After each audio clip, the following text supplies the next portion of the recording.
Yeah, and after the introduction from my colleague, actually, Natalia Shenderovska, we will try to switch gears a little bit and talk about a little bit different part of some biotechnological API that can change the way how we cure the diseases that was uncurable before, even 4 or 5 years ago. So. Yeah, as I'm an employee of Yuria-Pharm, here is my disclaimer, and yeah, and after it we can go on. So today I want to talk about the type of API that probably couldn't be presented on such type of conferences like 5 or 4 years ago, because it doesn't mean that nobody works on mRNA technology 5 or 4 years ago, but the COVID pandemics, being dreadful to the global society, provided a right place and the right absence of time for mRNA vaccine products in order to flourish and in order to came to market. And in case of COVID pandemics, actually the COVID pandemics and the development of the vaccines for the COVID pandemics shows all of the traits and all of the best and most straight points of mRNA therapeutics. One of them is time to market, actually, speed of development, because traditionally, you know that the development of classical subunit or inactivated vaccines takes more than 15 years or longer, but we all see 2 years, less than 2 years ago, that in just 10 months, the Food and Drug Administration of America granted the BLI application for the SARS-CoV-2 vaccine based on mRNA-based technology. And even more, it was the first therapeutic that was put on market that was based on the mRNA as an API. So actually active pharmaceutical ingredient. But as I said before, it was not the story of 4 years. So actually the story of mRNA therapeutics begins from the early 90s, when it was first demonstrated that the injection of xenogenic, exogenously purified mRNA into the human, into the live organism, into mice this time, allows us to obtain the heterologous gene expression in vivo. Since that, a lot of technologies needed to be discovered and established in order to enable the mRNA therapeutics as a therapeutic class. And actually, the beginning of the mRNA therapeutic era is maybe stated as 2018, when Alnylam Therapeutics actually introduced not mRNA therapy, but introduced the cRNA therapy, which even though it was a different class of therapeutics, different mode of action, actually the Alnylam and the consortium that Alnylam was formed around his developments developed the lipid nanoparticle delivery technology that enabled the mRNA to be provided to the bedside. And right now, even actually almost 4 or 5 years since the time, we do see that mRNA programs are reaching far beyond the vaccines for COVID or etc. So you can, I don't know whether you can read it from the slide, but there is more than dozens, actually more than 20 ongoing clinical programs engaging mRNA as an active pharmaceutical ingredient in different delivery systems with a different purpose. And you can, as you can see, it's not always, and it's not only the vaccines. There are a lot of high urgency therapeutic conditions that need to be addressed, like cancer, like cystic fibrosis or other rare diseases, including metabolic diseases.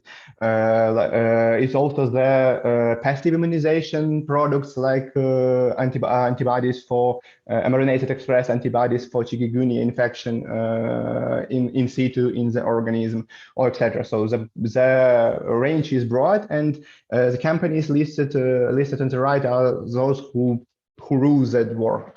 Actually, most of the clinical programs are run by them because they actually was the pool of companies that developed the platform to the level we can see it now. Why so late? From the beginning, from the first tests in vivo, as we said, in 1990, 20 years, we haven't seen that kind of products in the cells. And even though if everybody who knows what the mRNA is and how it works inside the cell can just say that, oh, we can do everything, we can perform the development of the products for the different type of diseases, we can cure almost every disease on Earth, but actually, the reason why the therapy was delayed, mRNA therapy was so delayed from the first proof of principle studies, and the reason why we can't address every possible indication is what is called the billion-year problem, actually, because when you look onto the mRNA, not like molecular biologists usually do, like a complex of different functional modules. But when you look on the mRNA like a biophysicist or like a polymer chemist, you can see that actually it's a quite large anionic biopolymer. It can take more than 5 megadaltons and even more if you're talking about like complex products like COVID spike protein vaccine. And actually, that is the kind of molecules that every cell evolved not to allow to go into the cells and into the translatable compartment like cytoplasm. So every cell is prepared to defeat such kind of introductions, and we need to be very clever in order to get that into the cells. And here are the small list why. Small list that answers why we can't address every pathology and why we can use mRNA for every suitable conditions. First of all, mRNA is unstable. Everybody knows it because of the chemical structure. Also, mRNA is used as a genome for different viruses, and cells evolved to tackle that, evolved to actually to identify and react to the mRNA, viral and external mRNA that goes into the cytoplasmic compartment. Also, the problem is with delivery because if you need to target your delivery, you need the receptor on the membrane of the cells that will mark it as a targeted cells. And it came out that there are not a lot of receptors that are expressed in very high level, like 10 to the 5, 10 to the 6 copies per cell, which is required for efficient intake of lipid nanoparticles. And actually, all of our applications are turning around these two types of receptors, acetylglycoprotein receptors and transferrin receptor, which fulfill the requirements I said before. Also, lipid nanoparticle system, even being the complex delivery system with the lipids that are unnatural, that are not encountered in the organism, is incompatible usually with high dose repeatable application, because what actually the system is actually destabilize endosome. So components inside of the lipid nanoparticle are designed in the way that after the acidification of endosome, you should see they should induce the destabilization of endosome membrane and releases of mRNA into the cytoplasm. That is done usually by including the cationic lipids into the LNP delivery system. And this type of lipids are very toxic, and usually the careful optimization of those, the careful optimization of structure of the lipids need to be done in order to tackle specific cell types, in order to achieve the required levels of mRNA delivery by not introducing the huge toxicity. Also, even endositized LNPs that are in the endosomes usually suffer from very low rate of release from endosomes. As you can see on the picture below, we can see that most of the mRNA that is labeled with the TEMFISH is colocalized with endosomal or lysosomal compartment after the treatment of cells with the LNP vector. So most of the RNA are actually reside inside of endosomes, so they will never leave it. And even though most of the RNA will be destroyed by autophagy of this kind of endosomes, because inclusion of LNP particles inside of endosome usually changes the endosomal metabolism, and at the end, usually such type of endosomes are autophaged and destroyed. Another part is the problems with the formulation of mRNA, even though it released into the cytoplasm. So because you use cationic lipid in order to destabilize endosomes and to complexate with the mRNA scaffold, usually after you release the RNA from endosome, it's a problem to separate to deformulate the mRNA, to separate it from the cationic lipids, because as mRNA is polyanion, the avidity of interaction usually is very high. And another problem that had became obvious a year ago when after the development of BNT's 162b2 vaccine is the formation of mRNA lipid conjugates covalent. And this conjugates forever inactivates the ability of the mRNA to translate. So as you see, there are a lot of problems that need to be tackled. There are a lot of difficulties through which the LNP and mRNA payload should come in order to be able to translate. And as you have seen, the work is quite hard. We need to do everything of that in order to provide the mRNA for the translation into the cytoplasm. And what we can do to tackle somewhat this problem, because we need to, for achieve therapeutic efficiency, we need some specified level of expression of products in order to see the clinical benefit. Actually, what we can do, we need to change the mRNA. Taking into account that the system is a complex system with a dual part, the delivery system, which is targeted to solve all of these issues, and the actual mRNA that is the translatable compound. If we can't deliver as much as we want, if we're limited by the delivery system in the amount of the delivery, we need to make mRNA to be able to translate more from the same molar amount that we are able to deliver to the cells. And now there are three different strategies you can use in order to achieve that. First strategy is what we call the molecular engineering. Is actually the classical strategy, and it is focused around the optimization of all of the parts inside of all of the functional modules inside of mRNA in order to maximize its productivity, maximize its efficiency in the specified application. And we will talk about each part of this strategy later. Second strategy, what we call here as structural engineering, is the way that usually takes a different approach. As my colleague told before, there is no way, nothing impossible. You need to choose another way. If we can't achieve or we are limited by the efficiency of all of the modules inside the mRNA, we need to go other way, and we need to optimize the system other.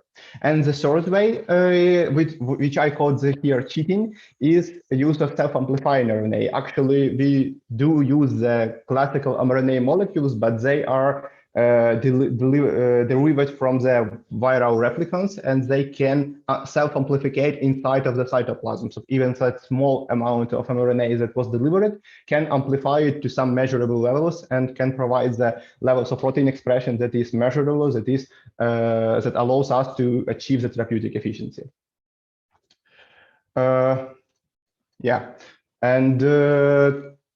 Talking about the first part, the modular engineering, here is a schematic description of mRNA and some of their functional blocks that need to be optimized if you want to achieve the highest possible expression of mRNA encoded protein inside of your target cells. So most of these blocks are known for you. Most of them are looking trivial, even because you do not imagine the mRNA without such kind of blocks. But as synthetic biology and process optimization studies show, and optimization studies actually of mRNA. There are some different strategies you can use in order to make all of that parts work better. But what changed actually in the last 2 years or even less is that we are no more looking on the mRNA only as a molecular biologist, and seeing the picture that is in the center of slide. We do need to understand that mRNA is a dynamic molecule that has its secondary and tertiary structure, and we need to start to look at mRNA like this. So the molecule, the biopolymer, the polyanionic biopolymer that has defined secondary and tertiary structure that is not only dependent on the conditions where the molecule folds, where the molecule transcribes, that depends on the internal structure, same as for protein therapeutics actually. So all of the secondary structure determinants are actually included into that sequence, but are not realized always dependent on the cellular environment. So taking into account to these paradigms, we can go to the discussion on every part of the mRNA and on every module, its role and the strategies to optimize it in order to achieve and to maximize the expression. Before you perform any kind of optimization studies, you need actually to understand what are the optimization objectives. Actually, what measures, what functions, what measures your function optimization function will use in order to understand that we already optimize it. So it's obvious that it's a protein yield, but if we trying to model with the simplest derivative equation model of expression of any type of RNA in this slide, when we try to model the expression of fluorescent reporter, we can immediately see that. I'm sorry. We can immediately see that with all of the parameters we include in our models, the mRNA optimization actually is performed in 2 ways. So we first of all need to stabilize mRNA because the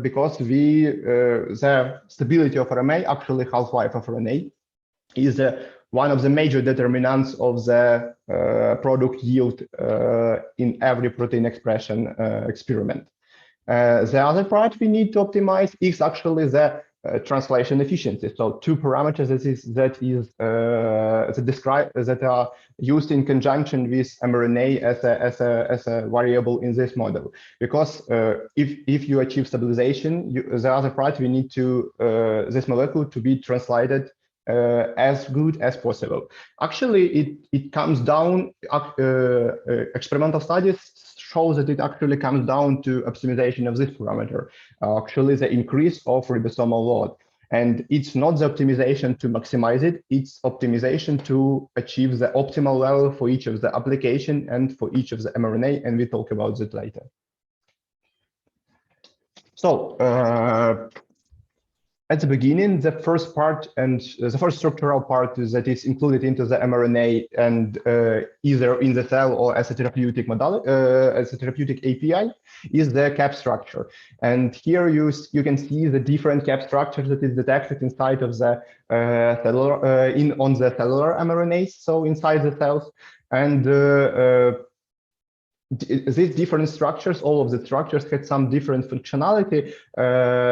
Most of which can be narrowed out to such list like first of all, it's a translation optimization initiation. So you need to initiate, you need to be able to bind the initiation factors in order to engage the ribosome subunits and initiate scanning. Another part is a protection from 5' degradation, because for the cells, the mRNA that is not kept is not intact. So every cell, every mRNA is faster degraded as soon as it is decapped or does not have the appropriate cap structure. Another part is that this is actually the immune response to the discrimination of self or non-self RNA, because a lot of pathogenic mRNAs, like mRNAs that are genomes of some viruses, etc., do not have some specific features on the cap structure, like two all-methyl groups on the first nucleotide or two all-methyls on the first two nucleotides. And this lack of the structures is a signal for pattern recognition receptors inside of the cell that mRNA is foreign, and you need to initiate the innate immune response in order to respond to that RNA. And another not obvious but also apparent function from the latest studies is a stratification of mRNA in different translation groups, like dependent on type of cap that different mRNA has, they have propensity to they have different propensity to translate in the cells. So it's another part of the regulation of gene expression inside the cell. Talking about the capping technologies is used for mRNA production, we can see the 4 different generations of such technology. First of all, it's enzymatic capping. It was the earliest way of capping, and it uses some viral enzymes like vaccinia virus capping enzymes or equine encephalitis virus capping enzymes, etc.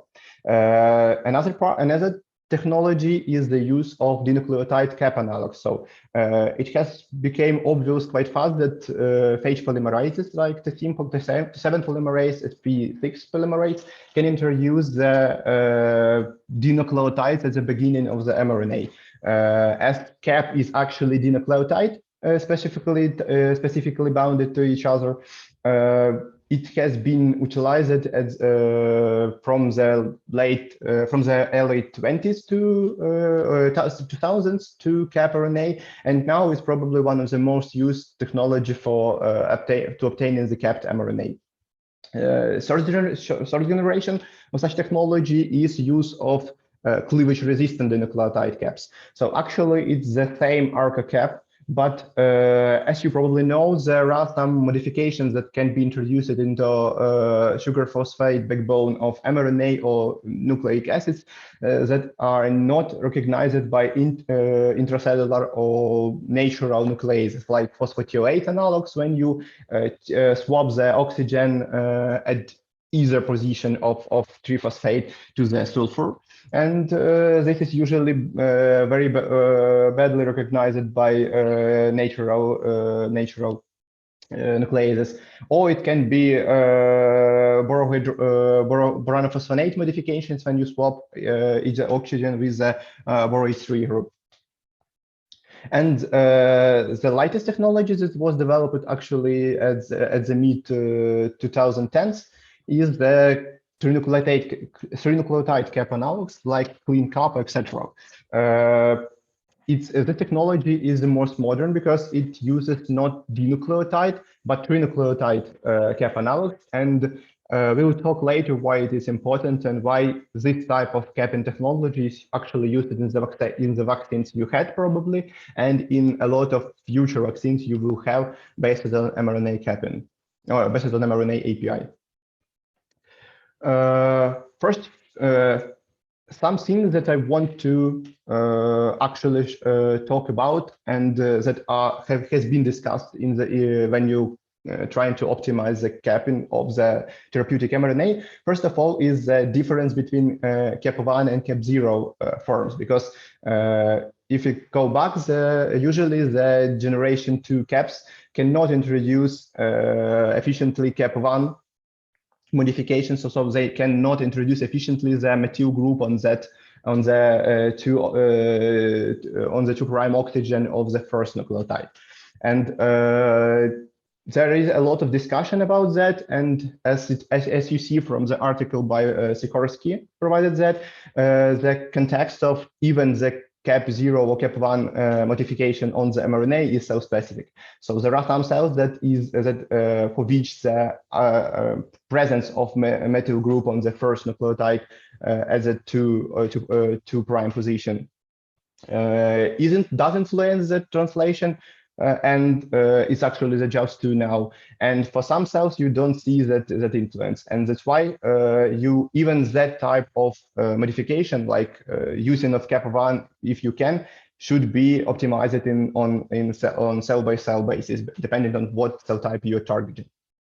Another part is that came out with the establishment of clean cap technology, generation 4 cap, is the identity of this first base in the trinucleotide cap. Because in all previous generations like Gen 2 and Gen 3 caps, when you use dinucleotide caps with the T7 polymerase, for example, you cannot use here other bases apart from G. You can use usually A, but with much lower yields from the in vitro transcription. With trinucleotide cap now, there is no such problem, and you can put any type of base at this first nucleotide position. It can be not only the normal bases, it can be even methylated bases like M6 adenosine.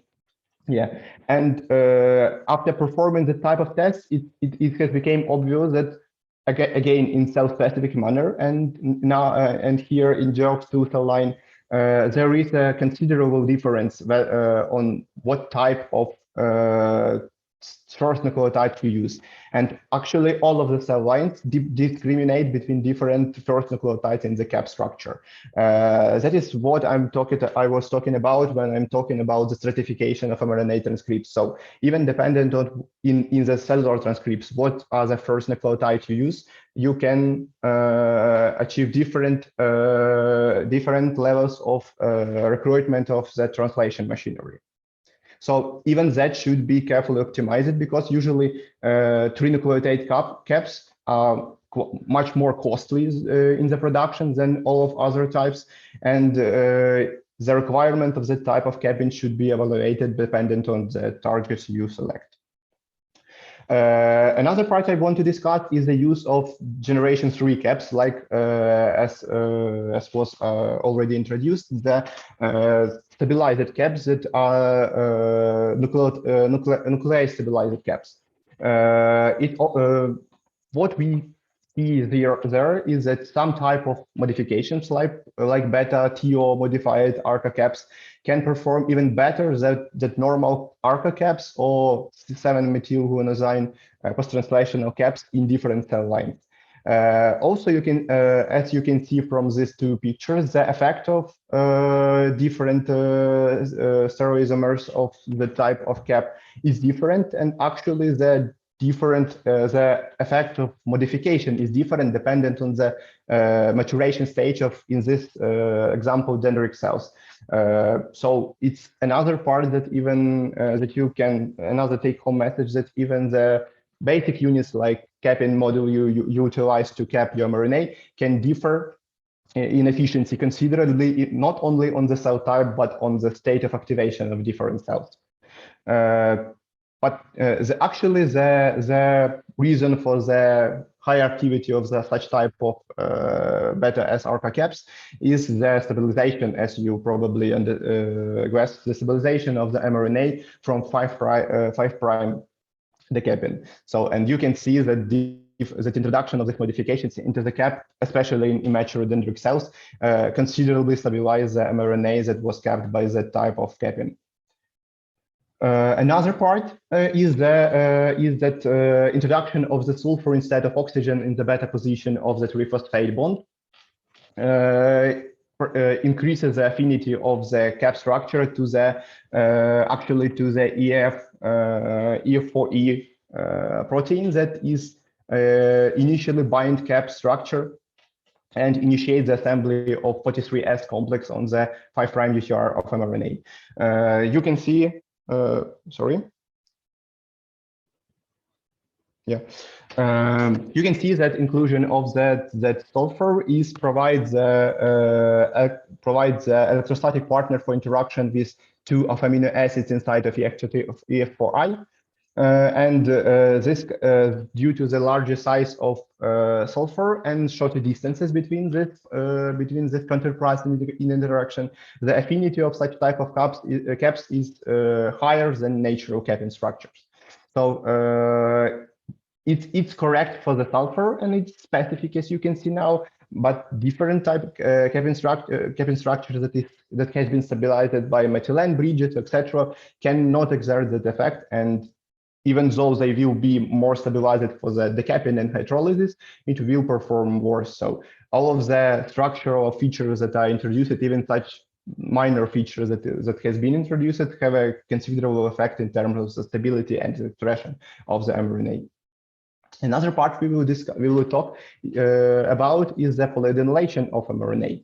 Everybody knows that poly-A is a required part of mRNA structure that is included in most of the cellular mRNAs, and it is required to perform the translation because the assembly of it's one of the mechanisms to check that mRNA is full and intact, and the assembly of 43S small subunit ribosome is only done when you see the poly-A tail, when you see the poly-A binding protein binding to the mRNA.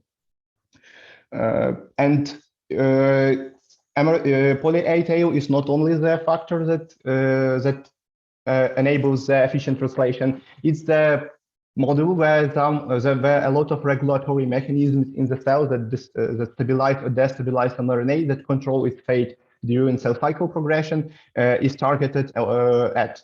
So a lot of factors target specific nucleases or the adenylases to destabilize mRNA when it is not needed, or stabilize it when some conditions change, or when the cell comes to the specific cell cycle stage or period. When you are talking about the optimization of poly-A for highly efficient mRNA translation, there is a few moments you need to check.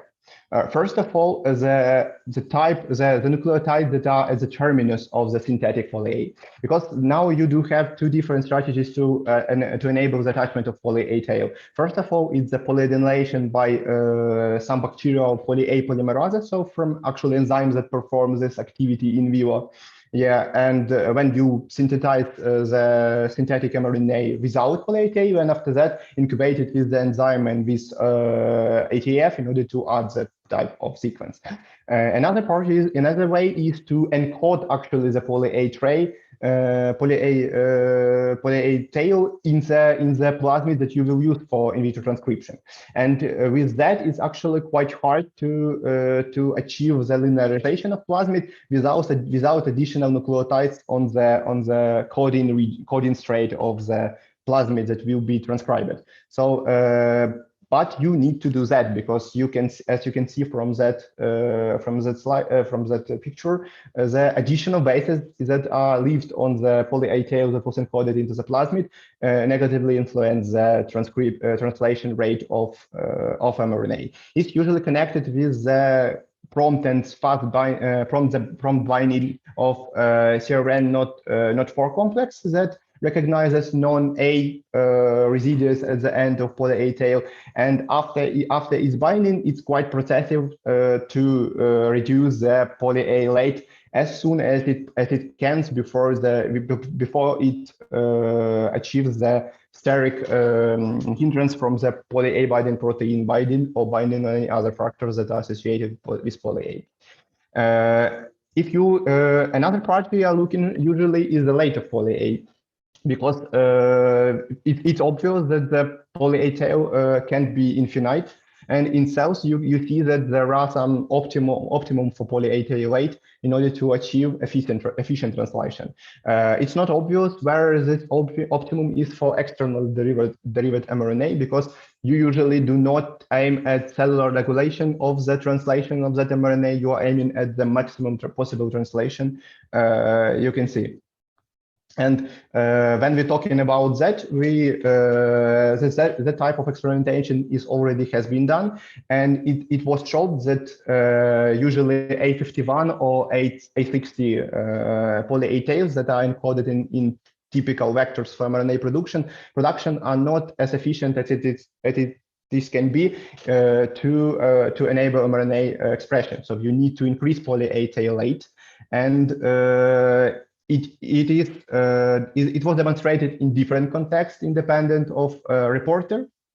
Yeah, and establishment of some specific vectors that can handle more than 500 poly-A encoded into the plasmid shows that 300A in poly-A tail is usually sufficient.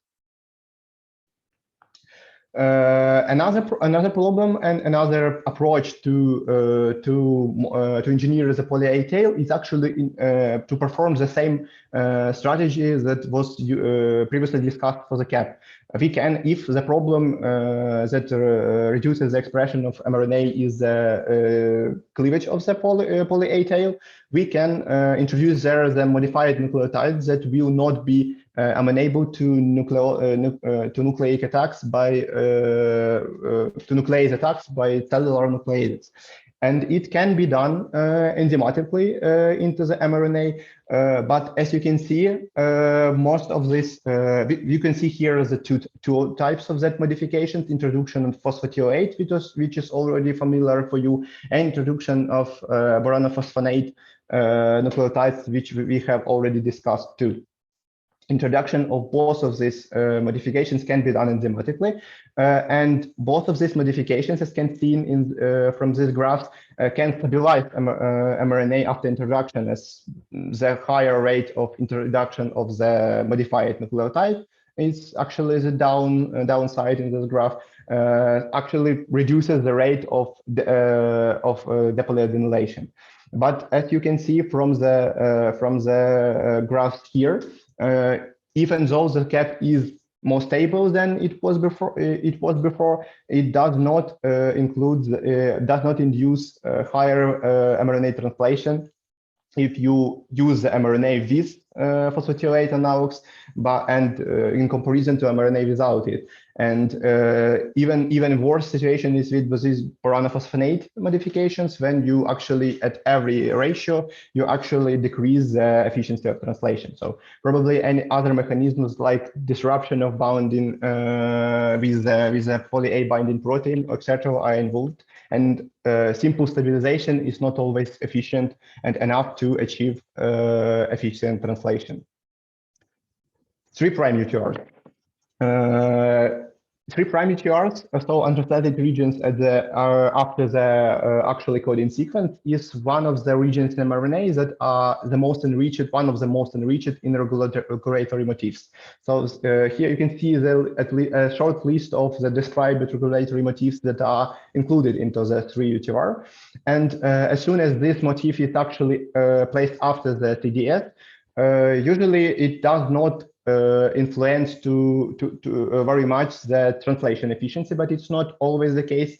But it's the sequence of this module, the sequence of 3' UTR, could have very big effect on the stabilization of the mRNA in situ. And when you perform the engineering of the 3' UTR for mRNA therapeutics application, the data already obtained shows that 3' UTR has its optimal weight. It can't be too short because probably it 3' UTR also protects the CDS from the actions of nucleases that perform deadenylation, etc. So also it should adapt the CDS to the binding of poly-A binding protein. So you need to have some distance in order to preclude the steric hindrance between these two regulatory blocks. So you can see that there is a negative correlation with so you can see that but UTRs also cannot be too long. You can see from this slide that if UTR is too long, you can see the negative correlation in mRNA half-life from all the transcripts that was profiled inside the cell. And also it is speculated that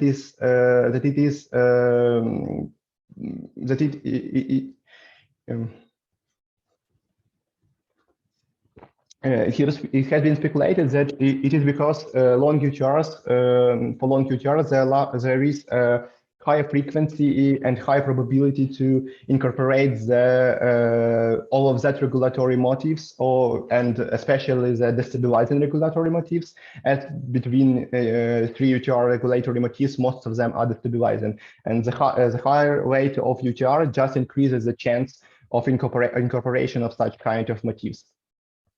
So your UTR shouldn't be too long, as you can see from there, but as I discussed before, your UTR couldn't be too short because of the reasons we discussed. So we need as it's seen from the graph here, we need at least around 60 to 80 bases of the UTR in order to maximize the translation efficiency of the reported construct. And the same is confirmed by our internal data, and you can see on this graph that we have tested the very short UTR, actually the 7 nucleotides, and we tested the 2 different UTRs from the UTR library we utilize in here at Yuria-Pharm. And you can see that the efficiency of reported translation in this case is GFP, and in the CHO-DG44 cell lines considerably reduced when you use the short 3' UTR sequences. And if you integrate the area under these curves, the difference is more than 10-fold for the optimized UTR in comparison to short UTR sequences. So you need to decide on it carefully. Also, another way, and it's the most utilized way for the designing of the such type of UTRs, because as you understand from such broad description, it's not possible to design the efficient UTR sequence, is the utilization of Celix-based library screening. So it's not actually the Celix, to who knows what the techniques is about, but it was adapted from that workflow, and this workflow includes the cloning of the 3' UTRs from the cellular genes in the cell line of interest, and after that, performing the massively parallel reported assay in order to identify the UTRs that are associated with higher expression. Usually, if we're talking about 3' UTRs, additional influence on the cell line is applied, like incubation with the actinomycin D inhibitors of transcription when you perform the initial cloning of UTR library in order to enrich the mRNA that bears stabilizing 3' UTRs. As you can see from the graphs here, such strategy can achieve the development of the 3' UTRs that are 3 times more efficient in total protein yield. And in comparison to the widespread used human, in comparison to bovine growth hormone 3' UTR that is commonly used in the mRNA expression constructs. But as you see from this slide, it's all effects of the screened efficient UTR sequences are also cell-specific and quite considerably cell-specific to the extent that some of them are not working, not statistically significant, differ from the bovine growth hormone or human beta globin, human beta globin UTRs that are typically used. So you need to, when you're talking about 3' UTRs, you need to optimize it carefully. 5' UTRs. Also the region which is one of the most enriched in regulatory elements or in the mRNA, and some of them can be seen on the slide above. So you can see it's quite different. And there is some trend, it's not without some exceptions, but when you analyze the cellular 5' UTRs, you can see the trend to the latent of 5' UTR for the highly organized and highly developed organisms, because more high level of organization usually requires more levels of precise regulation of activities of some proteins or other factors. When you're talking about the screening of 5' UTRs, about design of 5' UTRs for mRNAs, there are 3 different strategies that are currently used to develop the 5' UTRs for therapeutic applications. First strategy is the cellular library screening. It's quite similar to what we have seen before with 3' UTR. This strategy is unique in the way that you can adapt that 5' UTR for the specific conditions under which you want of your mRNA to work. On this slide, the work is demonstrated where the investigators are aimed to add the using of mRNA therapeutics in the hypoxic conditions. So they introduced that hypoxic conditions to the cardiomyocytes and screened the 5' UTRs that are able to induce the higher level of expression under this kind of conditions. So they perform identification of the transcripts that have been of the proteins that have been enriched besides the decreased level of mRNAs. And they cloned the UTRs of that proteins and tested them in vitro and in vivo, in vitro and in vivo screens, in both of which the optimized UTR are more efficient under hypoxic conditions. Another way is to design the 5' UTR using generative algorithm optimization. It's usually based on the fact that 5' UTRs are usually quite short sequences, and you can sample from all the divers of the sequences, like from the for the short UTRs of 50 nucleotides, you can sample some considerable amount of variants, random, perform its transfection, and perform, for example, its polysome loading profiling, what we actually try to optimize, the loading of the transcript into polysomes. And after you obtain the data, so the efficiency of incorporation of reported transcripts into the polysome, you can develop the data mining tools like classifiers or neural networks or any other machine learning tools that can predict efficiency of different UTR sequences and perform. And after you implement the generative approach, for example, when you generate by different strategies the random UTRs and characterize or classify them according to your developed model, you can select the best UTR for your targeted application. Such applications has already been done, and this system shows the efficiency in terms of the prediction of median ribosome load, and this parameter actually predicts the fluorescence intensity of the reported constructs. And also this type of 5' UTR optimization allows us to detect novel signals of stability, novel signals of translation efficiency, novel regulatory signals in the UTRs that are introduced in the library. And the possibility of that is demonstrated in the data when, of course, in the random library, you can see that some AUG start codons are introduced before the actual start codon, and the system efficiently detects the start codons, and it also recapitulates the result from the studies that was done before that shows that when this not authentic start codon is placed before the authentic, the level of influence of this micro RF on the efficiency of translation depends on the shift between the main frame and the frame that was introduced by the start codon, and the model recapitulates it highly efficiently. Also, the models constructed in this way are efficient in different cell types. So this strategy is recently has been introduced into therapeutics and quite efficient in the development. And last but not the least, the coding sequence. So we usually, as a molecular biologist, and I'm also the molecular biologist.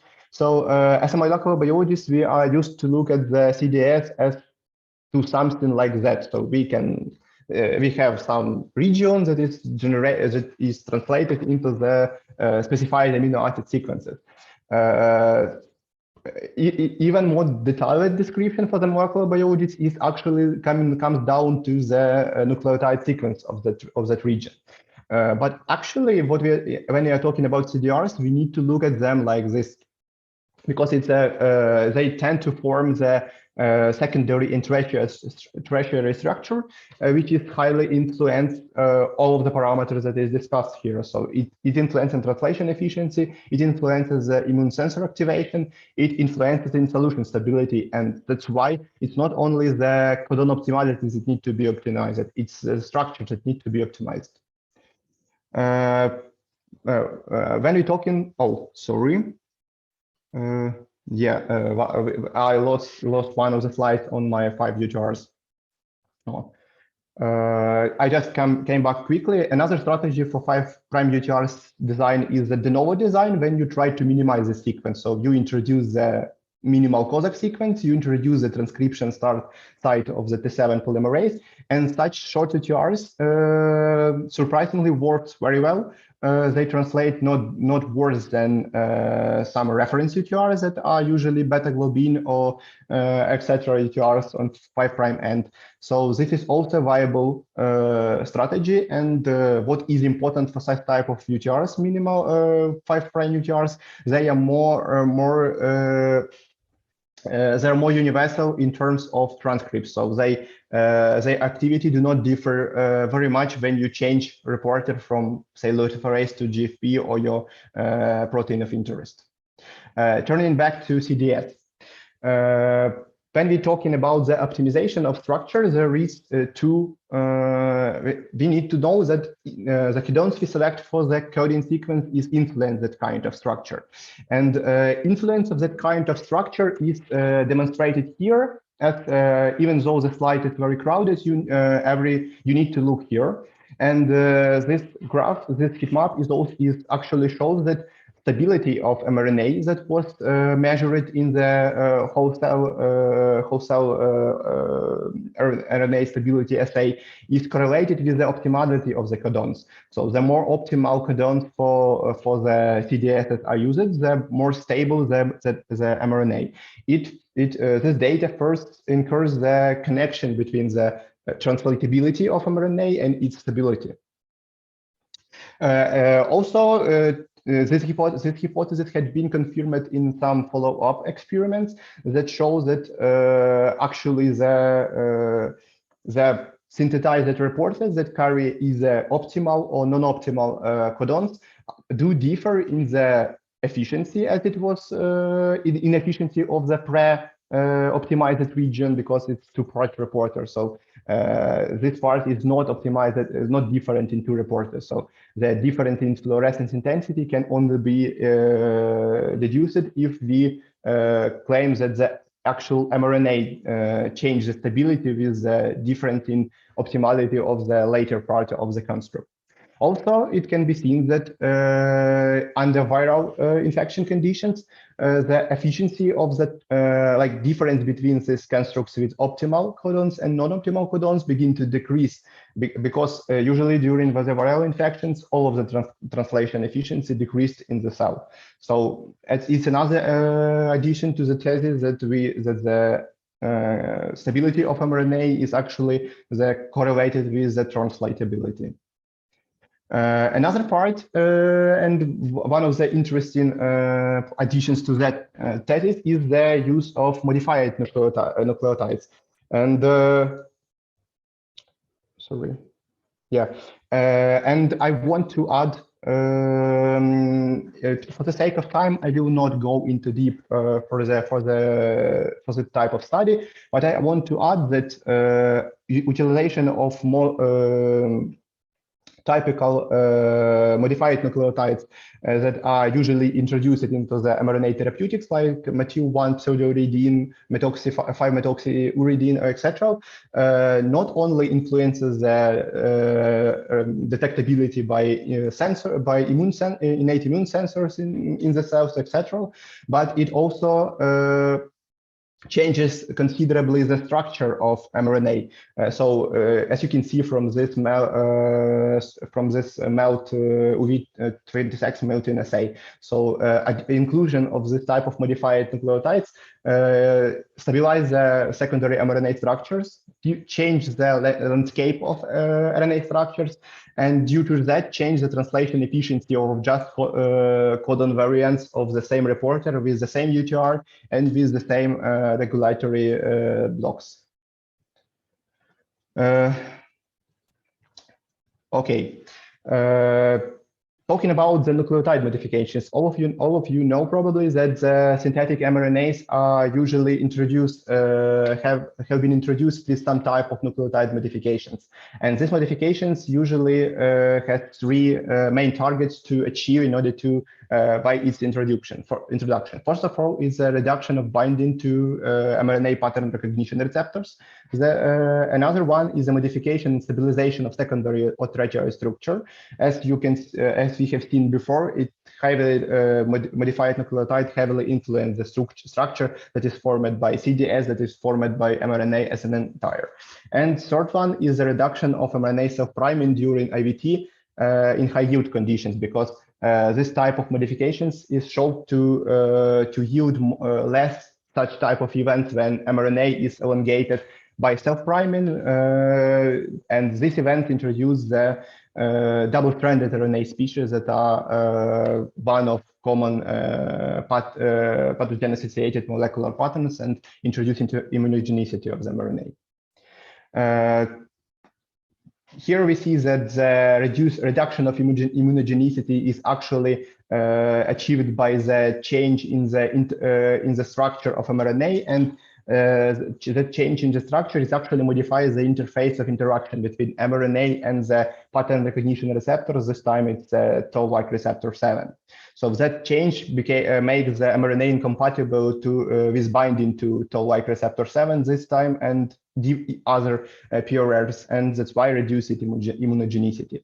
But I want to add that unmodified RNA also can be engineered in the way that reduces immune activation, and usually it's done by the reduction of uridine content, because uridine bases as unique bases for the mRNA are actively engaged into the interaction with different pattern recognition receptors in the in the cell or in the endosomal compartment. So reduction of uridine content, optimization, performing the codon optimization can make immunoquiescent RNA that is not nucleotide modified. Another point I want to highlight is that even though the modified nucleotides are efficient in the reduction of immunogenicity, are efficient in the stabilizing of secondary structures in the RNA, and actually the increasing of translatability and stability of RNA, it doesn't come without some drawbacks, and this drawback is the reduced elongation rate, because ribosomes for ribosomes it's harder to decode the unnatural or non-usually introduced nucleotides into the mRNA, and we can see that from the data, from the published data, and even though we can see that from the data that was obtained inside internally in the Yuria-Pharm, we can see that unmodified version of mRNA that has been electroporated. It's important because this RNA is bypasses the endosomal compartment, so we don't see interaction with toll-like receptors, etc. When we're talking about the electroporation, so modified RNA, either with methyl-1 pseudouridine or 5-methylcytosine or both, always translate worse than translate non-modified RNA. And this needs to be taken into account, because depending on the way you deliver your mRNA, it can, it's also the parameters that need to be optimized. Another part that I want to touch briefly at the end is the structural engineering. And when you perform all of the optimization we discussed before, you usually performance of this optimization usually requires some specified materials, raw materials, like modified nucleotides, or or your modifications can be highly cell type dependent, etc. Or even all of that modifications cannot achieve the required level of stabilization, etc., because of the product. A completely different strategy is use of the RNA circularization, because by circularizing RNA, we actually mostly eliminate the problem of degradation of RNA, because physiologically, most of the RNA species inside of the cell is degraded either from 5' to 3' end, or from 3' to 5' end. Some transcripts are degraded by internal nucleolytic attacks, but most of them are degraded from the ends. Circularization of RNA can remove all of that, remove the problems altogether. So you don't need stabilize any part of RNA as it is not accessible to nucleases. Also, it removes the necessity for the capping reagents to maintain the 5' end binding efficiency to initiation factors, etc., and into them and modified nucleotides. And both of them in the synthesis cost for the research grade of mRNA takes more than actually 80%. You can perform the circularization different ways, and here all of them, some of them are described, but using of permutated group 1 introns allowed the development of mRNAs that are actually now investigated in clinics. And such type of RNAs, like circular RNAs, are able to translate inside of the cells. In order to achieve that, you need to insert the specific 5' UTR is iris, as is known to a lot of you. And for this type of constructs, even though they are inherently stabilized, they efficient and careful optimization of iris is required in order to achieve maximum expression, but we will touch it later. The most important part, and this slide is demonstrates and proves it, is the enhanced stabilization of circular RNA, because translatability of this RNA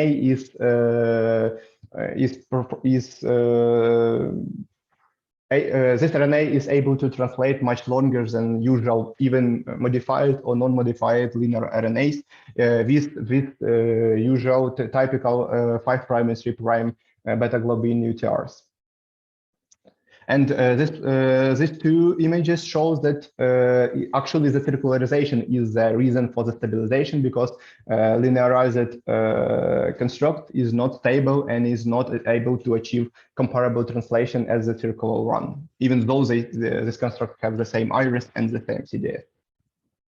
Also, this type, surprisingly, circular RNAs, when they are properly purified from the introns, permutated introns that was cleaved during the circularization, they are immunoquiescent, so they do not provide considerable activation of either intracellular immune sensors or cytoplasmic, I mean, like RIC1, and neither the toll-like receptors that can recognize RNA in the endosomal compartment and that are engaged in the endosomal compartment. Also, again, you can see that nicking of such type of circular RNA immediately increases its immunogenicity, at least for TLR8 binding. Also, this slide demonstrates the same, that this trend, like absence of immunogenicity, is observed in vivo setups in mice this time, and you can see that the circular RNA without any base modifications are of the same level of immune stimulation based on the circulating cytokine levels as the M1 pseudouridine modified mRNA. The only issue here, but the most important issue, is the optimization of irises. And this is the problematic thing, that because it should be done in the full-sized iris sequences. The sequences are usually highly complex. It's highly structured regions that are able to engage directly the small subunit of ribosome with augmented factors, and this optimization should be done in the full sequence, and a lot of parameters like the spacers on the both side of on the 5' side of iris, for example, like the type of CDS you are optimizing here. There is two different CDSs we test. All of them heavily influence the efficiency of iris, and we need to optimize that. Needless to say that this optimization is cell type specific, because here we also see the data that has been generated internally for two different relevant for us cell lines, HEPD2 and MDA and BD231. You can see that the rank of irises that are more or less active is different. And that is another part that needs to be carefully optimized, because such type of constructs would be very cell specific.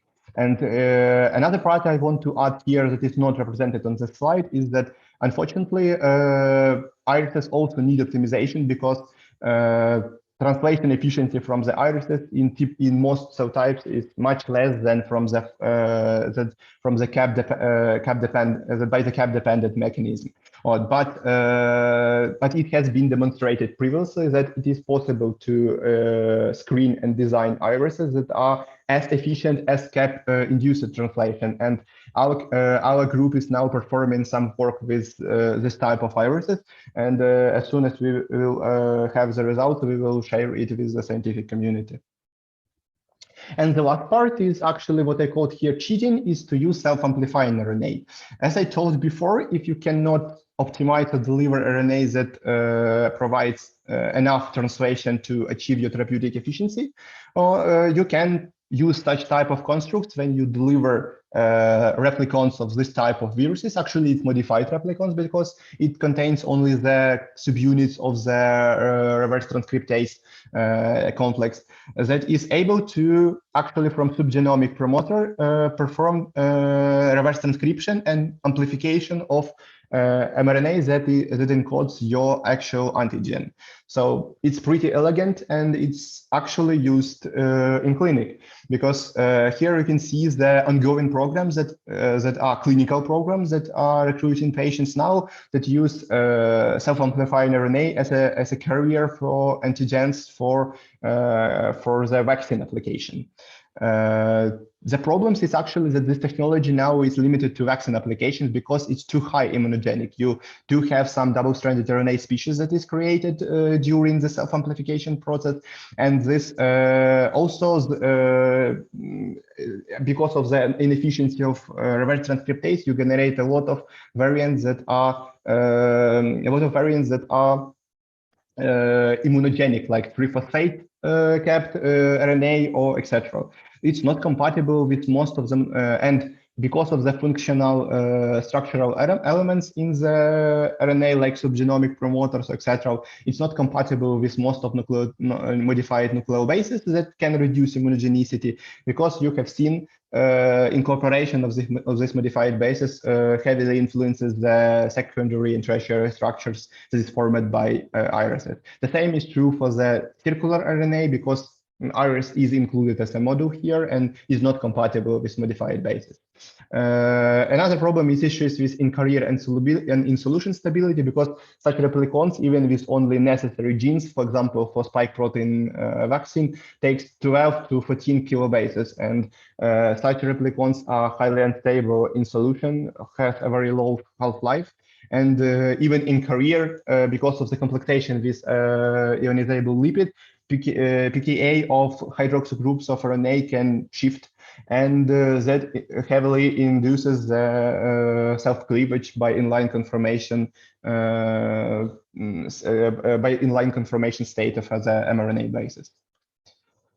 So, as you probably you have seen from all of the described, mRNA design is quite tough, but it pays off. So all of that should be performed for the therapeutic candidate, because each part can drive like multifold difference in the expression of your construct, and a lot of influences that was described here are independent from each other. And as a conclusion, there are a few things. First of all, as we discussed, there is now the paradigm shift into the treating of mRNA as integrated structure, with secondary and tertiary structure interplay between modules, and this view is gradually adopted. So we don't look at it as a collection of modules. It's a structure that need to be optimized as a structure. Most of mRNA functional components, I have said it a dozen of times, is very cell type specific, and it works very cell type specifically. So you need more attention into the optimization of your constructs for the cell types and tissues you are working with. Another part is it arises that massively parallel reporter assays. It's in conjunction with structure assessment assays, which we haven't time to discuss, but it's very important. You should look at the shape map or etc. structure assessment assays for the mRNA. They all became more and more important because, as we told before structure is the thing when you're talking about the integrated parameter like translation efficiency of mRNA. And another obvious trend is that introduction into the clinic of non-canonical mRNA API formats like circular RNAs, like self-amplifying RNAs, like non-viral DNA vectors, which we haven't time to discuss now, but they are introducing into clinic right now, and they solving some of the problems for the traditional mRNA format, as you have been seen, like costly production or etc., a lack of efficiency. So we will see, the thing I can say that we will see from this field much more development in next like 2 or 4 years, and be prepared to translate it into your labs and into your lives. So thank you very much for your attention. Sorry for a little bit extension for the time, but thank you for your kind attention. Thank you, Oleksandr. So, dear participants, your questions, please. Okay. May I ask you, Oleksandr, maybe it's possible to develop some vaccines, for example, against coronavirus, based on your research? No? We are not looking into the vaccines for the coronavirus right now, because mostly the demand for the type of product is gone in the entire world. We're looking into such type of possibilities as a seasonal vaccine, as you usually see with the influenza, etc. So we are looking into that possibilities, but unfortunately for now, the state of the research is right now is not ready for the clinical implementation, but we are looking into the vaccine application. It's not the coronavirus vaccine right now, because of the reasons I discussed, but we are looking into the vaccine applications as soon as the platform will be established. Yeah. Thank you. And we have a few questions in chat. So what are the advantages of the mRNA vaccine over other vaccines? Thank you very much for the question. Actually, there are a lot.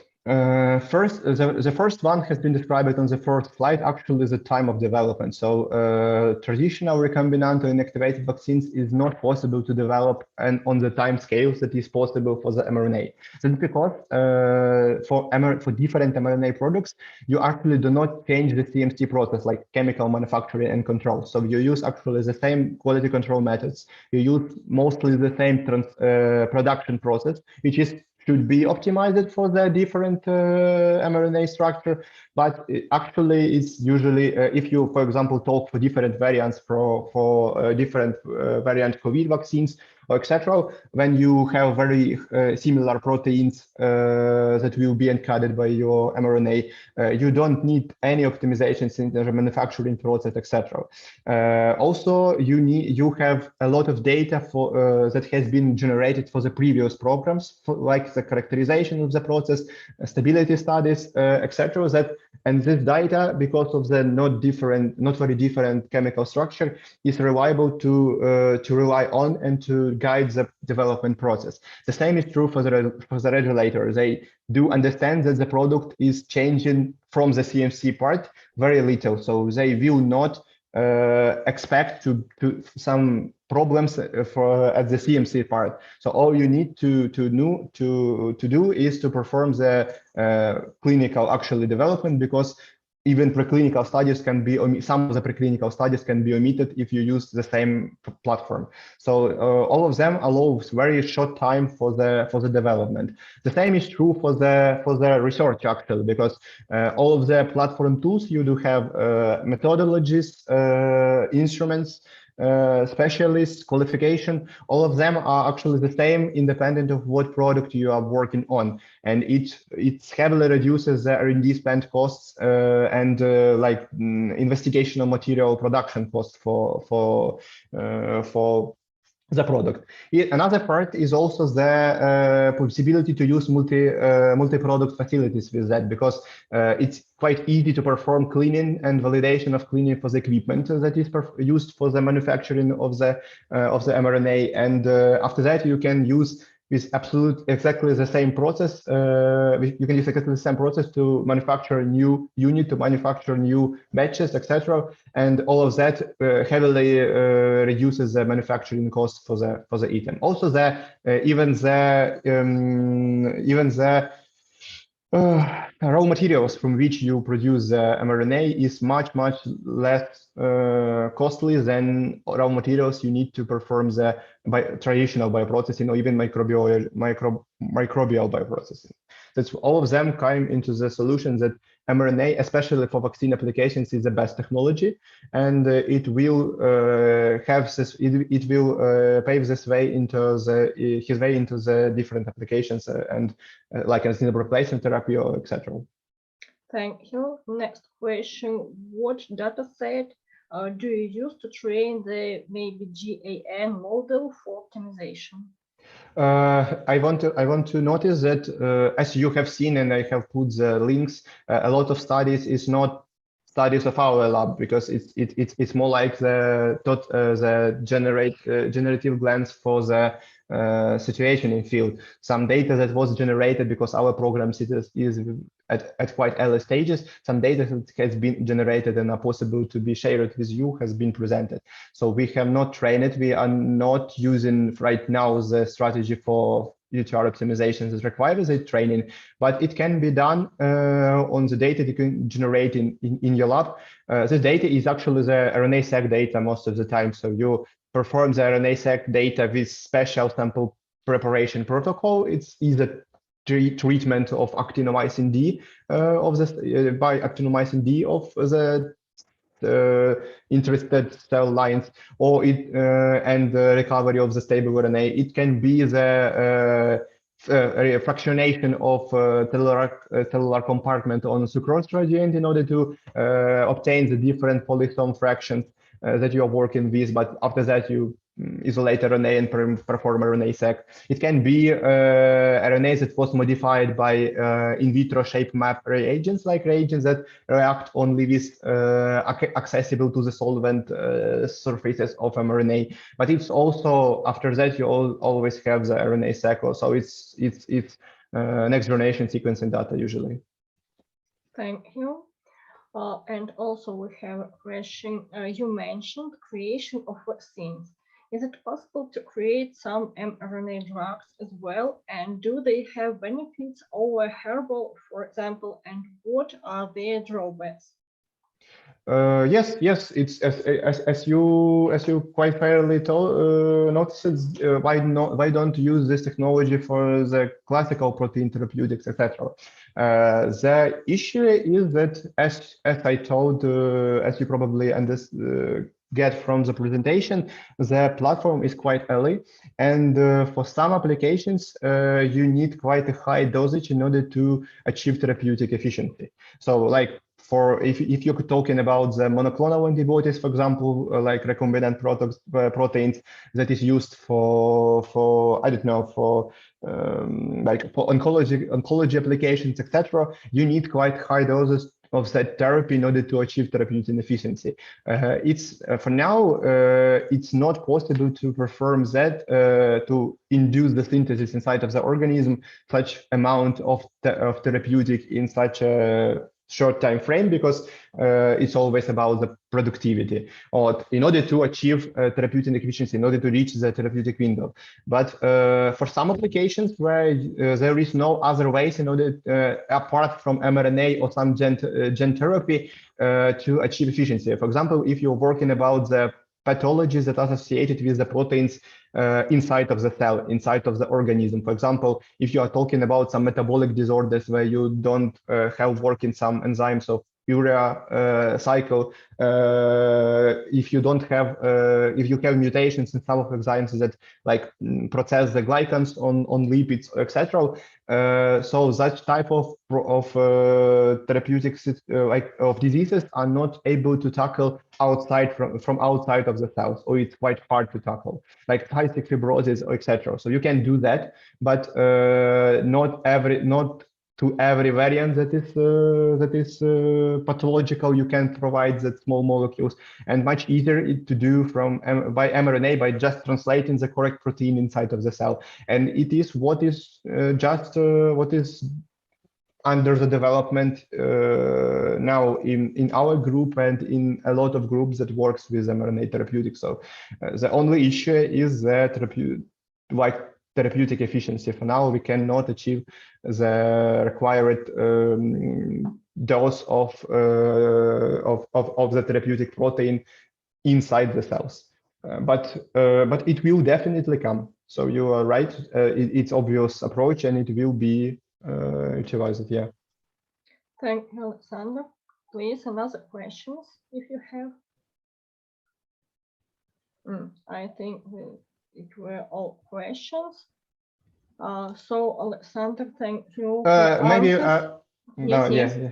Yes, and if you can provide me additional minute, it's because just I was in hurry. Yes, please. I want to just take an additional minute in order to.